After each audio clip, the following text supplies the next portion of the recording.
All right. Good morning, one. Good morning, all. Welcome to everyone that's tuning in. This is the Weekend Morning Show. I'm your host, the one and only Big G, alongside my partner in crime, all things Pan. Dani. That's right. This is the Weekend Morning Show, My Radio 580 AM, the dynamic duo here all across the sounds of Alberta. If you're listening to our voice and you're up, we hope we got you jumping with a little bit of DNA. I got some good feedback last week from people who are like, hey, we love the soca mix. Nice. See? And that's weird because I'm a Jamaican that's mixing these songs. No, it's fine. Yeah, it's fine? It's okay. It's acceptable? It's acceptable. All right, cool. Let it never be said that Jamaicans don't know Calypso anymore. Well, I won't go that far. You won't go that far? I'm not going that far. You're not going to give us a little? No. Just a little bit of a, no? No. Just want a little bit of props. No. But it's all good. It's all good. And today we have in the house, returning guest. Mm-hmm. Special guest. Mm-hmm. She's in a different capacity today. Oh, okay. And then hopefully the next time she's here after this, she's in another capacity. Let's hope. But we got the one and only Funke Olokude in the house. Good morning, everyone. Round of applause for Funke. We got a little crowd going. Yeah, good morning, good morning. How you feeling this morning? I feel good. Yeah? I feel good, yes. Awesome. Now, Funke is here. She's hanging out with us for the first hour of the show. She's got a mad busy day ahead of us. But when we mentioned that she's here in a different capacity, she is in the running for one of the seats of City Council in the upcoming municipal elections. Yes. Yeah. You want to tell everyone which ward and where are you running? So I'm running in the southwestern axis of Edmonton, ward Ipi Kokan Ipiotsi. So yeah, covers neighborhoods like Chappelle, Steinhauer, Sweetgrass, Blue Quill Estates, Kihewin, Bespor, Allard, and I'm sure you're wondering how I know all of this. That's a lot of geography. I was going to ask you that question because I'm like, I didn't even know those things existed. That's a lot of geography. I spent a lot of time in these neighborhoods. We've knocked almost 24,000 doors. Wow. Oh, wow. So yeah, I kind of know this ward inside out. Okay. Blackmud Creek.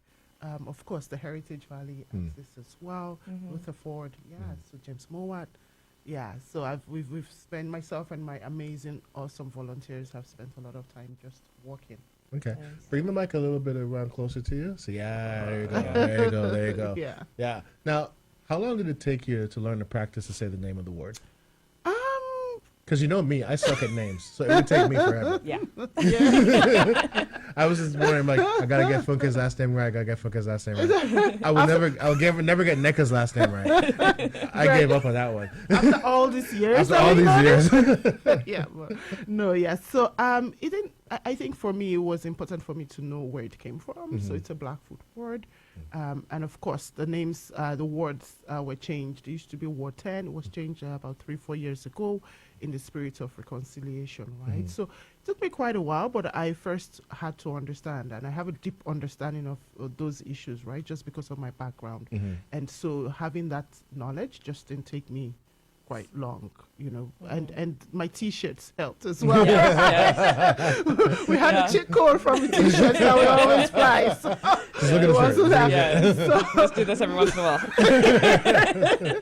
So even at the doors, right? So when you first see it, it's kind of daunting, it's overwhelming. But when you break it down, just like these T-shirts have done, it just seems like, okay, it's not that daunting, right? Just like any name, Greg, that you're struggling to pronounce.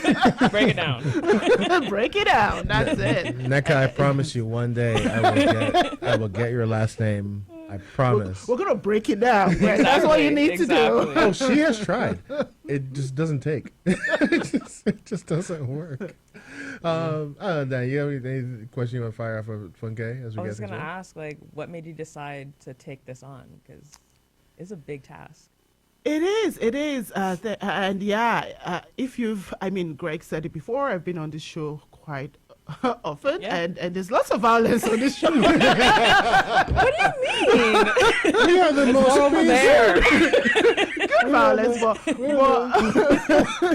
but I think violence to break through for change, right? That's what I mean. And that's what we've been doing. And that's who I've always been. And that's why it doesn't matter the issue. It doesn't matter what Greg is trying to churn out. Or I always keep coming back because I always felt like advocacy is big.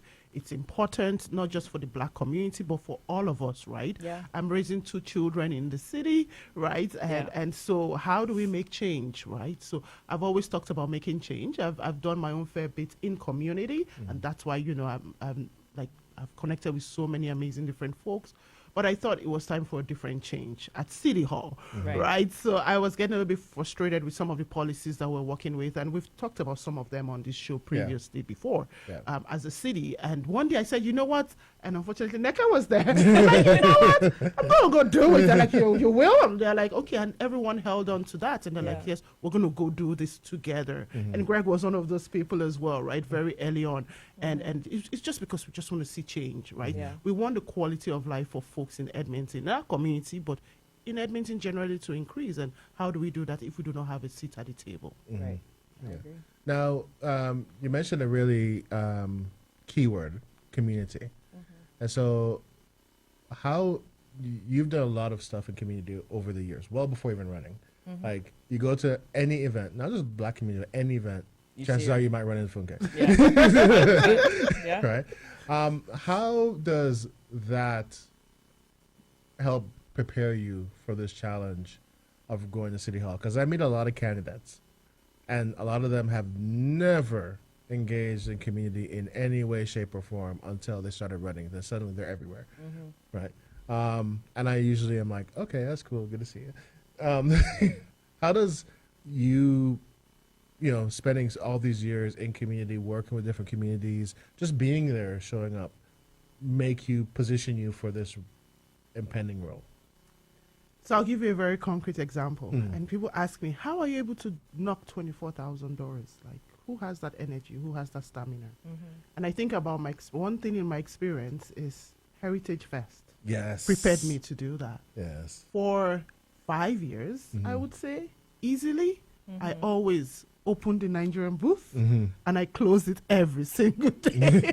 Yeah. And Heritage Fest, a lot of people don't know, starts well before the festival. Yeah. You're there 2-3 days. Yeah. Greg knows. Yeah. Greg runs the Yeah. Jamaican booth as Yeah. well. So you're there 2-3 days before.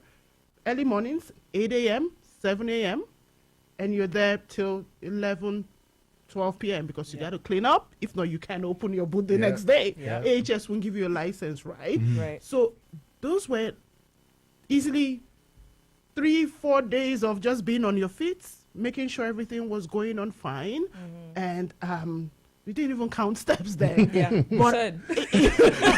it was just, okay, the food is churning out, people are having a good time. Yeah. You're making sure health and safety is, your volunteers are good. Yeah. So I think about those 5 years and doing that every single year and people not, I was in community. Nobody knew that work. Nobody ever saw that work. I'm not sure you folks knew that work, right? Silently doing that, but and that builds my capacity to be able to just go out, keep knocking. And while you're doing all that background work, people are coming to your booth, they're coming to say hi, they're chatting with you, you're talking about your food, you're doing interviews in between. Yeah. Greg's Right? rolling by with his golf cart. Like, yeah, what's up?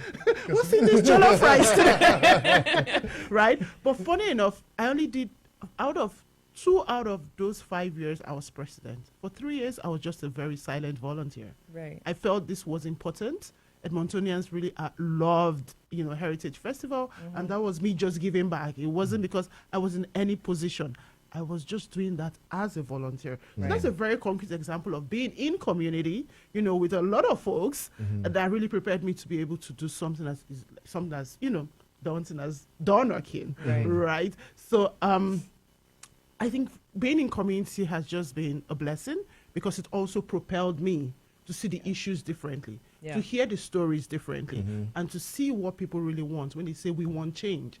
What does that mean, right? So I think I am carrying that with me on my journey as I'm running, but also to City Hall as well. You keep mentioning change. I just want to know, what's the most important thing that you want to see change? Can I ask that? Yeah, you can. You can. But just know that there's 30 seconds to the break. So we Okay. can start it, answer it, and then we'll get break and come back and How we engage, how we communicate, Okay. as a city. Okay. Yeah, I mean, it's the stories of communication and the city, depending on who you're talking to, can be quite hilarious. Yeah. Yeah, quite hilarious. Yeah. But you know what? We'll talk more about it after this.